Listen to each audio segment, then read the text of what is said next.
एक व्यक्ति सुसाइड करने जा रहा था और उसने चर्च का पोस्टर लगा देखा था और उसने टेस्टिमनीज पढ़ी, क्योंकि वो एक्सेस ड्रिंक करता था, वो शराबी था, वो अपने घर से निकल गया था, तो परिवार से दूर हो गया था।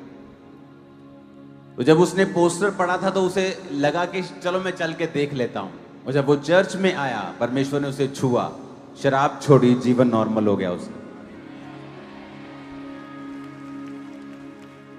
आप जानते बहुत सारे लोग बोलते हैं कि जब आप सुसमाचार देने के लिए जाते हैं, आप चर्च का पंफलेट क्यों देते हैं? एक नए व्यक्ति को क्या आप बाइबल दे के आएंगे पूरी कंप्लीट बाइबल दे के आएंगे क्या? फिर 10 बुक्स और दे आओ उसको। एक नए व्यक्ति को आप बताएंगे कि प्रभु यीशु मसीह उद्धार करता है, वो परमेश्वर है। आप इस क्यों डिस्टर्ब कर रहे हो? एक ने किया, सब ने किया। आप लोगों को बताते हो कि मीटिंग हो रही है, आपको परमेश्वर के काम वहां पर दिखेंगे, परमेश्वर आपको छुएगा, आप उसे पोस्टर देते हैं, पंफलेट देते हैं, दैट्स इट। एक नए जन्मे बच्चे को आप पूरा चिकन नहीं खिला देंगे 700 ग्राम का, आप उसे बुद्धि से परमेश्वर में लेके आएंगे। एक बार एक व्यक्ति अपने दोस्त के घर में गया, और जब वो जा रहा था अपने दोस्त के घर में, तो उसने देखा कि उसके दोस्त के घर के सामने एक नहर थी। तो एक आदमी वहां पे मछली पकड़ रहा था, और वो टूरिस्ट स्पॉट था वो। तो उसने जाते वक्त देखा कि वो आदमी मछली पकड़ रहा है। जब अपने दोस्त के साथ वो मिला, बातें की, शाम को वो घूमने के लिए जब चले, तो वो व्यक्ति तभी भी वहीं बैठा था 1-2 मछलियों को लेके। उसने कहा, मैंने व्यक्ति को देखा था सुबह, ये सुबह का 1-2 मछलियां लेके ही बैठा है इधर। कहता ये टूरिस्ट है, इसको मालूम नहीं है कि लोकल मछलियां क्या पसंद करती हैं। उसने कहा मैं तुम्हें बताता हूं। उसने एक मक्खी का दाना लिया, फंसाया, डाला, मछली बाहर 5 मिनट में। फिर डाला, जितनी मछलियां उसने पूरे दिन में पकड़ी थी, उसने 3, 4, 5, 10 मिनट में पकड़ ली। आज लोगों को अगर इतनी बुद्धि होती कि सुसमाचार कैसे देना है, तो उनके पास भी, उनके खाते में भी हजारों लाखें रूहें बचाई जा चुकी होती। एफर्ट तो पूरा कर रहे हैं वो मछली फंसाने का, लेकिन मछलियां आ नहीं रही। क्यों? क्योंकि उन्हें मालूम नहीं है मछली को किस तरह से खींचना है। तो प्रभु यीशु मसीह ने कहा था, मैं तुम्हें मनुष्यों के मछुए बनाऊंगा। अच्छे मछुए बनाया है परमेश्वर ने खामरा चर्च को।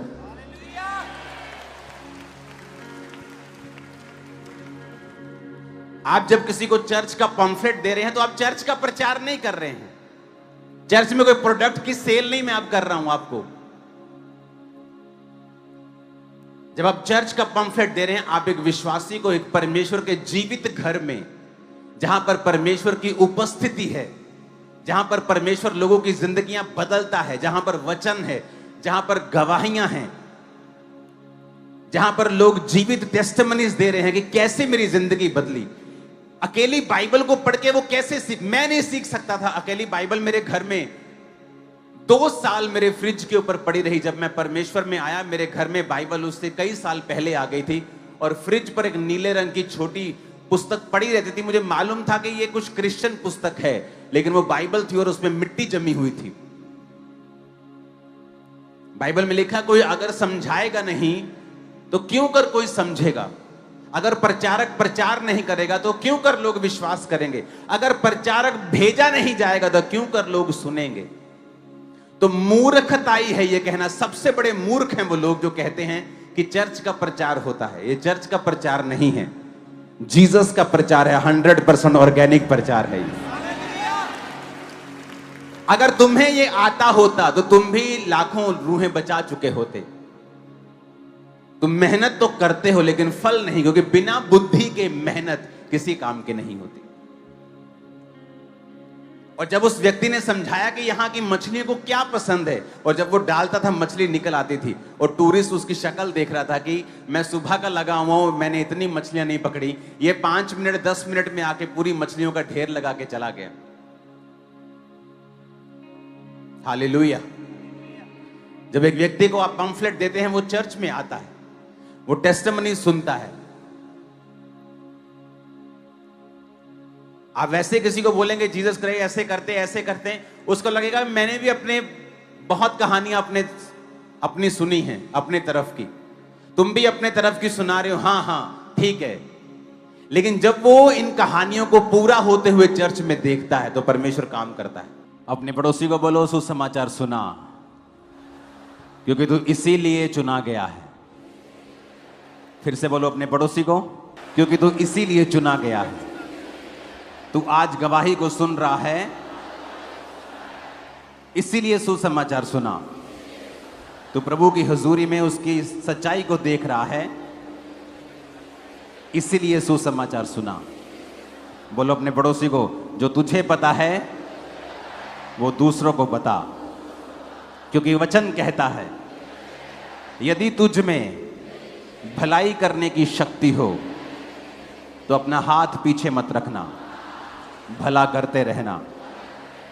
ना करना बुरी बात और पाप है। आमीन। तारीफ करो जोर से।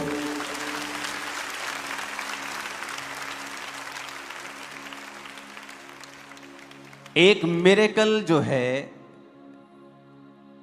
वो लोगों को साल्वेशन में लेके आ सकता है। अब ऐसे किसी व्यक्ति को बोलो जो पुलिस में है, जो फौज में है, जो उनको बोलो कि बैप्टिज्म लो,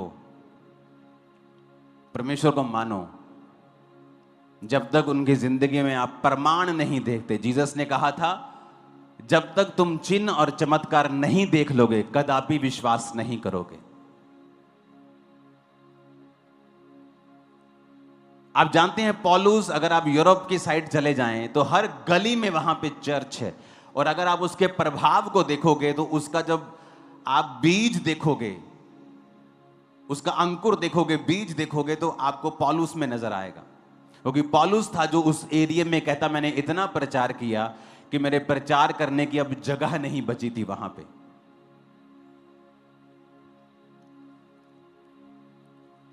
इटली में वेनिस नाम की एक जगह है जहां सब बॉलीवुड लोग सब घूमने जाते हैं, वहां जो पानी के ऊपर बसा हुआ है। आपको 1200 800 साल पुराने घर मिलेंगे वहां पे।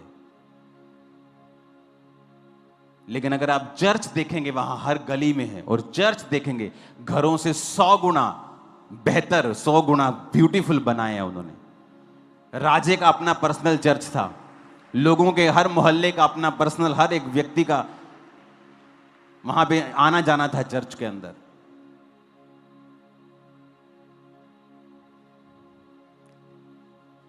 आज उस इलाके में बहुत से आपको लगता है लोग परमेश्वर में नहीं हैं, लेकिन जब आप उनकी जिंदगियां देखेंगे, जब परमेश्वर के लिए खड़े होने की बारी होती है वो सब खड़े होते हैं। जेलस हैं वो परमेश्वर के लिए। पूरी दुनिया में जहां जहां क्रिश्चियन परसिक्यूशंस होती हैं वही लोग हैं एक्चुअल में पीछे जो काम करने वाले लोग हैं। क्योंकि हर परिवार में कोई ना कोई पास्टर है वहां, हर परिवार में कोई ना कोई प्रेरित है, हर परिवार में कोई ना कोई प्रॉफिट है। परमेश्वर की सेवकाई में लोग जुड़े हुए हैं, दूर से नजदीक से, वो सब लोग परमेश्वर के साथ हैं। लेकिन अगर आप पौलुस को देखेंगे तो बाइबल कहती है कि जब उसने कहा जब मैं तुम्हारे पास आया तो शब्दों और ज्ञान की उत्तमता के साथ नहीं आया। आज लोगों को लगता है कि अगर मेरे को शब्दों का बड़ा अच्छा ज्ञान होगा, मैं बड़ा अच्छा बोल सकता हूंगा तो रूहें बच जाएंगी। परमेश्वर ने के दास पौलुस ने कहा परमेश्वर का राज्य बातों में नहीं सामर्थ में है, कि जहां पर परमेश्वर की सामर्थ होगी वहां पर लोग जल्दी बचाए जाएंगे और जल्दी खुदा पे विश्वास करेंगे। वचन कहता है जब पतरस ने लंगड़ा चलाया, जब परमेश्वर के चेल पतरस यूहन्ना जब जा रहे थे, तो जब लंगड़ा चलाया तो वचन कहता है कि बहुतेरों ने उस लंगड़े को चंगा होकर जब देखा तो बहुतेरों ने परमेश्वर के ऊपर विश्वास किया। जब लाजर को मुर्दों में से जिलाया गया, अगर आप वचन पढ़ेंगे तो जो कट्टर परमेश्वर के विरोधी थे, बाइबल कहती है कि बहुतेरे लोगों ने लाजर के जिंदा होने को जब देखा तो बहुतेरों ने परमेश्वर प्रभु यीशु मसीह के ऊपर विश्वास किया। अगर आप बाइबल की गहरी स्टडी करेंगे तो बाइबल यह बताती है कि प्रभु यीशु मसीह ने जब अपने चेलों को भेजा था तो कहा था जाओ और बीमारों को चंगा करो। यह कमांड सब सेवकों के लिए है।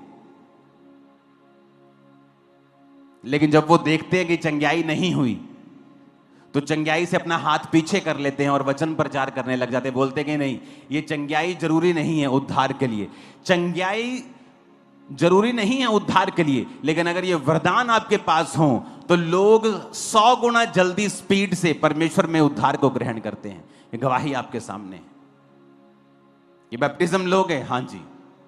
पता लग गया परमेश्वर यीशु मसीह है, हां जी लग गया पता। आप वचनों से समझाने की कोशिश करो। उसने भी 100 तरह की कहानियां अपने तरफ की सुनी होती हैं, आप भी उन्हें कहानियां सुनाते हैं।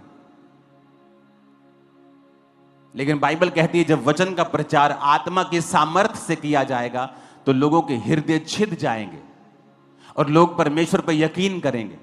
और आत्मा की सामर्थ्य आप में है, इस बात का प्रूफ यह होगा कि आप जब लोगों के लिए प्रार्थना करेंगे परमेश्वर उनको शैतान से मुक्ति देगा। इसीलिए आप लोग देखते हैं कि जो लोग डिलीवरेंस मिनिस्ट्री में होते हैं वो इस डिलीवरेंस पे विश्वास करते हैं, चंगाई पे विश्वास करते हैं, मिरेकल्स पे विश्वास करते हैं, डिलीवरेंस पे विश्वास करते हैं। लोग हमेशा उनका खिलाफत करते हैं। क्यों? क्योंकि शैतान को डिलीवरेंस मिनिस्ट्री से नफरत होती है। उसे पता है कि ये सेवकाइयां ऐसी हैं जो लोगों को प्रूफ कर देंगे कि परमेश्वर यीशु मसीह जीवित परमेश्वर है। इसीलिए प्रभु यीशु मसीह ने अपने चेलों को कहा था जाओ और बीमारों को चंगा करो, लंगड़ों को चलाओ। लेकिन आज लोग आधा सुसमाचार दे रहे हैं क्योंकि ये चीजें उनसे होती नहीं। जब होती नहीं तो वो इसको काट देते हैं। आप आधा सुसमाचार क्यों प्रचार कर रहे हैं? आप पूरा सुसमाचार प्रचार कीजिए। आप पापों के विषय में भी बताइए, आप उद्धार के विषय में भी बताइए, आप हीलिंग के विषय में जिसके लिए प्रभु यीशु मसीह ने कोड़े खाए हैं उसके बारे में भी बताइए। वो मिरेकल करता है उसके बारे में भी बताइए। शैतान भी मिरेकल करता है। शैतान जीसस क्राइस्ट के जैसे बड़ा मिरेकल नहीं करता। वो लंगड़ों को चला नहीं सकता है, वो चिन्ह चमत्कार दिखाता है, ओछे मिरेकल्स करता है। जैसे जब मूसा गया तो उन्होंने भी वही किया, उस लाठी को सांप बना दिया, ये कर दिया। लेकिन एक समय आया कि वो मूसा के जैसे मिरेकल्स नहीं कर सके क्योंकि शैतान की पावर लिमिटेड है। आपके अंदर जो सामर्थ्य है वो अनलिमिटेड है। आप बड़े काम करेंगे, आपके बच्चे भी बड़े काम करेंगे। शैतान के अंदर अनलिमिटेड पावर है। वो लंगड़ों को नहीं चला सकता, वो दुष्ट आत्मा को निकाल नहीं सकता है। तो फिर कौन लोग हैं जो एंड में जाके कहेंगे कि प्रभु हमने तेरे नाम से दुष्ट आत्माएं निकाली और प्रभु कहेगा मैं नहीं जानता? वो लोग हैं जो एक समय सही शुरुआत के साथ परमेश्वर में चले लेकिन व्यभिचार में, चोरी में, प्रॉब्लम्स में फंस गए और बाद में अपना जीवन करप्ट कर लिया। वो ऊपर जाके कहेंगे प्रभु हमने तेरे नाम में ये काम किए, लेकिन अब वो पापी थे और परमेश्वर कहेगा मैं तुम्हें नहीं जानता हूं। हालेलुया। क्योंकि शैतान, यीशु मसीह ने कहा शैतान को नहीं निकाल सकता है। अगर वो निकाले तो उसके घर में फूट पड़ गई। तो एक विश्वासी को यह बुद्धि होनी चाहिए। कौन कामयाब हुआ है बाइबल में जिसके पास ईश्वरीय बुद्धि थी, डिवाइन विजडम? किन के पास थी डिवाइन विजडम? कि परमेश्वर के काम को, परमेश्वर की बुलाहट को, परमेश्वर की डिवाइन ईश्वरीय बुद्धि के साथ कंप्लीट करना।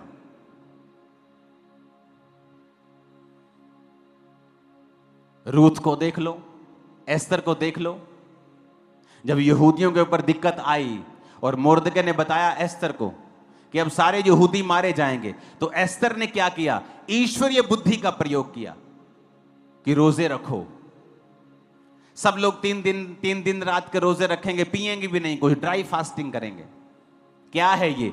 डिवाइन विजडम, ईश्वरीय बुद्धि। अगर उसके पास ईश्वरीय बुद्धि नहीं होती तो वो सोच विचार करती कि मैं राजे के पास जाती हूं, थोड़े सुंदर कपड़े डाल के जाती हूं, थोड़ा इसको प्यार से बहकाती हूं, शायद राजा मेरी बात मान जाए। तो हो सकता उसी वक्त वो भी मर जाती, क्योंकि वो भी एक यहूदी थी। पर उसने ईश्वरीय बुद्धि का प्रयोग किया।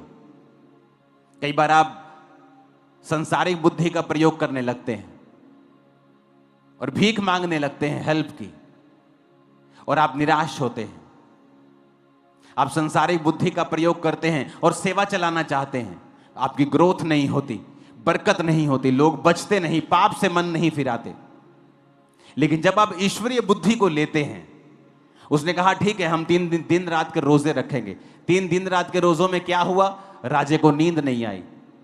कहता नींद नहीं आई, पुस्तक मंगवाओ, पुस्तक मंगवा के पढ़ाओ, मुझे क्या हुआ मेरे राज्य में। पुस्तक में लिखा था कि तेरी जान को किसी ने बचाया। कहता है मेरी जान को किसी ने बचाया? तो उसको क्या दिया तुम लोगों ने? कुछ नहीं दिया। कहता है यार ये बड़ी गलत बात की तुमने, किसी ने मेरी जान बचा दी इतनी बड़ी, और तुम लोगों ने अभी तक उसके साथ कुछ नहीं किया। जाओ बुलाओ, मैं उसका आदर करूंगा। कौन था वो? मोर्दके। राजा को नींद ना आना, जो सब प्रकार की शराब, सब प्रकार का मादक पदार्थ यूज करते हैं, उनको तो वैसे ही नींद आ जाती थी। लेकिन ये रोजे थे, ईश्वरीय बुद्धि से किया गया कार्य था कि उसको नींद नहीं आई। हालेलुया। आप घर चलाना चाहते हैं, बिजनेस चलाना चाहते हैं, एक है शारीरिक बुद्धि जो अच्छी है, परमेश्वर देता है किसी को। लेकिन कई बार जो परमेश्वर की बुद्धि है वो शारीरिक बुद्धि के ऊपर ओवरकम कर जाती है, और कई बार शारीरिक बुद्धि काम नहीं आती, और वहां पर हमें ईश्वरीय बुद्धि का प्रयोग करना होता है। सेवा को बढ़ाने के लिए शारीरिक बुद्धि नहीं चाहिए। पौलुस कहता मैं वचन और ज्ञान की उत्तमता के साथ नहीं आया तुम्हारे पास।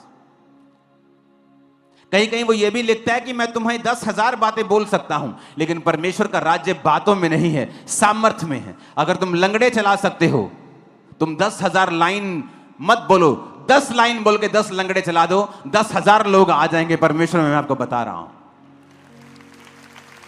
तुम इतना ही बोल दो, जीसस क्राइस्ट उद्धार करता है, वो मुक्ति दाता है, उसने हमारे पापों के लिए ये किया, हमारी चंगाई के लिए ये। आप ऐसे ही बोल के हीलिंग्स कर दो, डिलीवरेंस कर दो, मिरेकल्स कर दो, लोग परमेश्वर को ग्रहण कर लेंगे। आप 10,000 बातें बोलते हैं, लोगों ने भी 20,000 सुनी होती हैं, तो टाइम लगता है, क्योंकि आपका प्रचार बिना सामर्थ्य के है। बहुत से लोग हैं, आप अकेला प्रचार करना चाहते हैं, करें, लेकिन सामर्थ्य के साथ करें, अभिषेक के साथ करें। हालेलुया। क्यों सामर्थी लोग जवाब नहीं देते लोगों को? उसका रीजन है, जो खाली है वो तो खाली है, उसे पता है कि मैंने सिर्फ जाके प्रचार करना है, उसको किसी सामर्थ्य की जरूरत नहीं।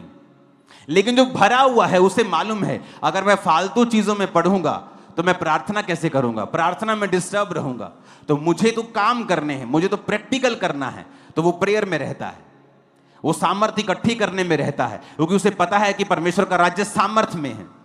उसे पता है अगर मैं प्रेयर कम करूंगा तो सामर्थ्य कम होगी, वो प्रेयर करने में लगा रहता है। इसीलिए सामर्थी लोग बहुत कम लोगों को जवाब देते हैं।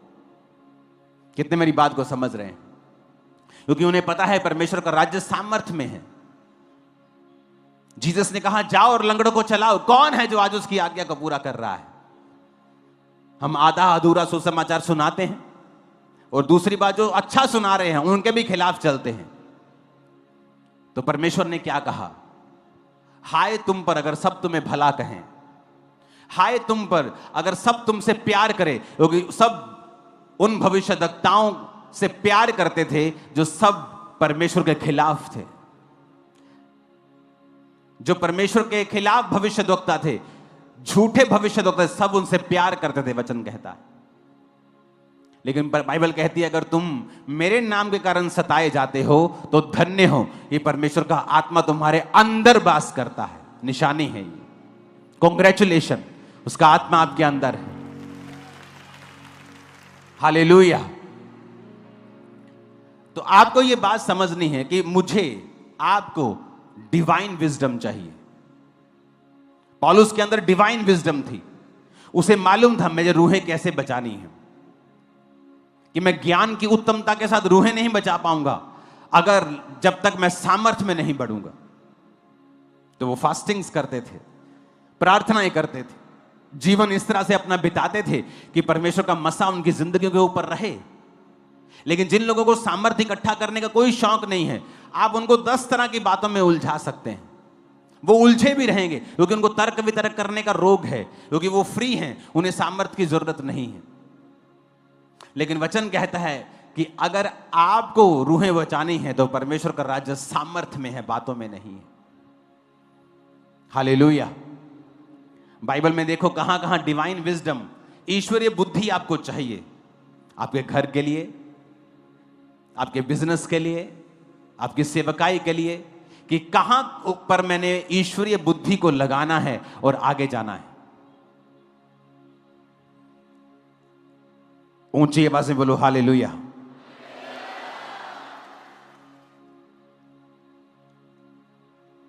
नीति वचन 9 उसकी 10 और 11 आयत में लिखा है, यहोवा का भय मानना बुद्धि की शुरुआत है और परम पवित्र ईश्वर को जानना ही समझ है।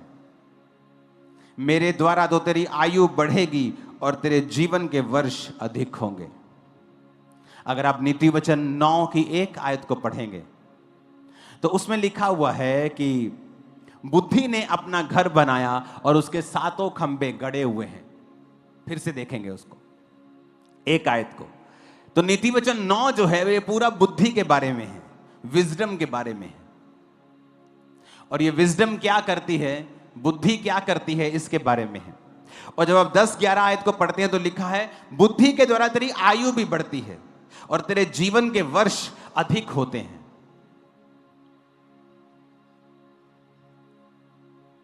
लोग बोलते हैं जितनी लिखी है उतनी लिखी है। तुम अपनी आयु में कुछ बढ़ा घटा नहीं सकते, लेकिन वचन इसका इनकार करता है। वचन क्या कहता है 11 आयत में, मेरे द्वारा, यानी बुद्धि के द्वारा, सब बोलेंगे बुद्धि के द्वारा।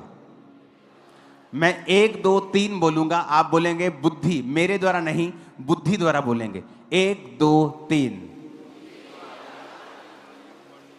तो तेरी आयु बढ़ेगी और तेरे जीवन के वर्ष अधिक होंगे। फिर से मैं 1 2 3 बोलूंगा, आप बोलेंगे बुद्धि के द्वारा तेरी आयु बढ़ेगी, तेरे जीवन के वर्ष अधिक होंगे। 1 2 3।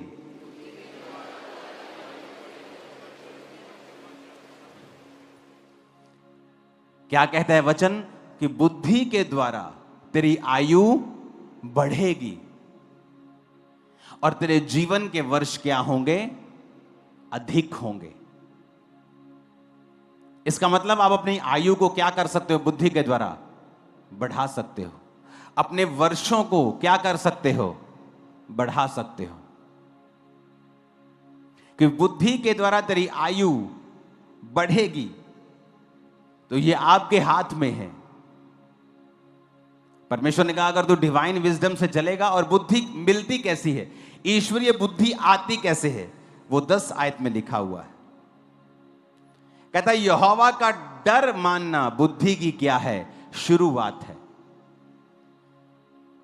आप चोरी करने लगते हैं, आपको परमेश्वर का डर आता है, आप हट जाते हैं। आप पाप करने लगते हैं, आपको परमेश्वर का डर आता है, आप हट जाते हैं। इसका मतलब परमेश्वर की जो बुद्धि है वो शुरू हो चुकी है। सुलेमान के अंदर ईश्वरीय बुद्धि थी, और वचन कहता है कि इस दुनिया में जिस भी काम पर वो हाथ लगाता था वो कामयाब होता था। उसी बुद्धि की वजह से वो सबसे ज्यादा अमीर था, क्योंकि वो बुद्धि बाइबल कहती है कि परमेश्वर ने उसको दी थी। आज बहुत से घरों में प्रॉब्लम्स हैं बुद्धि ना होने की वजह से। बहुत से बिजनेस रन नहीं हो पा रहे बुद्धि ना होने की वजह से। बहुत सी सेवकाइयों में रिजल्ट नहीं है बुद्धि ना होने की वजह से। और इसको पाना कोई बहुत मुश्किल बात नहीं है।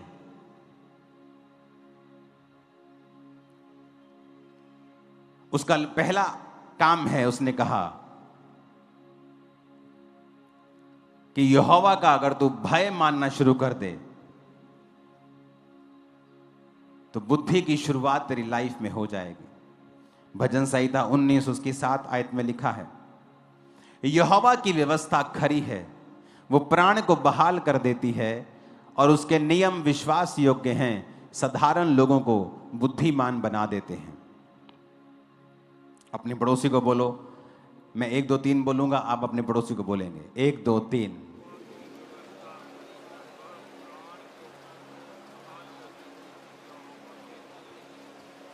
क्या करती हैं वो? साधारण लोगों को क्या करती हैं? क्या चीज? यहोवा की व्यवस्था, यानी परमेश्वर का वचन। अगर आपको परमेश्वर की बुद्धि है, आप इस दुनिया में कामयाब हो सकते हैं, सेवकाई में कामयाब हो सकते हैं। कि आप बुद्धि से चल रहे हैं, ईश्वरीय बुद्धि जो परमेश्वर ने आपको दी है। आपकी सांसारिक बुद्धि तो कुछ कह रही है, लेकिन ईश्वरीय बुद्धि कुछ और कह रही है। आपकी सांसारिक बुद्धि क्या कह रही है, मैं इसको बताता हूं अभी। लेकिन ईश्वरीय बुद्धि क्या कह रही है? वचन में लिखा है कि तू अपना पलटा खुद मत लेना, यहोवा के क्रोध को अवसर देना, वही तुम्हारा पलटा लेगा। यह ईश्वरीय बुद्धि है। सांसारिक बुद्धि क्या है? मैं इसको बताता हूं, ये मेरे खिलाफ बोलता है, इसको बताता हूं मैं। ईश्वरीय बुद्धि क्या है? तू अपना पलटा खुद ना लेना। सांसारिक बुद्धि है कि मैं इसका इनडायरेक्ट कोई नुकसान करता हूं। ईश्वरीय बुद्धि है कि पलटा लेना परमेश्वर ने कहा मेरा काम है। तो हर एक चीज में जब आप ईश्वरीय बुद्धि को अप्लाई करना शुरू कर देते हैं, आपकी लाइफ ऑटोमेटिकली दूसरों से कहीं अधिक अलग और ऊंची नजर आती है कुछ ही सालों में। और जितना आप प्रैक्टिकल करते जाते हैं, आप देखते हैं कि आपने परमेश्वर के वचन को माना। बुद्धि तो कुछ और कहती थी, लेकिन बाइबल की बुद्धि, ईश्वरीय बुद्धि कुछ और कहती थी। और जब मैंने इसको माना तो मेरी लाइफ में यह रिजल्ट आया। यूसुफ के भाई कुछ और थे, यूसुफ कुछ और था, क्योंकि वो ईश्वरीय बुद्धि से चल रहा था। जब वो गड्ढे में गया और बिक गया, और जब पोतीपर के घर में नौकरी करने लगा, उसी ईश्वरीय बुद्धि के कारण जो उसके अंदर थी, परमेश्वर ने उसको वहां भी ब्लेस किया। वो जेल में चला गया, उसी बुद्धि के कारण परमेश्वर ने उसे वहां भी ब्लेस किया। लिखा वो भाग्यवान पुरुष हो गया। इतनी मुसीबतों के बावजूद भी बाइबल उसे भाग्यवान पुरुष कह रही थी। और उसी बुद्धि के कारण उसने राजा के स्वप्नों को बताया। उसी बुद्धि के कारण वो प्रधानमंत्री की पोस्ट तक पहुंच गया। तो आपके पास 2 चॉइस होती हैं। अगर आप सांसारिक रीति से चलना चाहते हैं या आप ईश्वरीय रीति से चलना चाहते हैं। अगर आप ईश्वरीय बुद्धि से चलेंगे, आप अपने आप को कुछ ही सालों में दूसरों से कहीं अधिक ऊंचा पाएंगे, टॉप पे होंगे आप। मैं आपको बता रहा हूं, बशर्ते आप अपनी बुद्धि से नहीं, आप परमेश्वर की बुद्धि से चलें।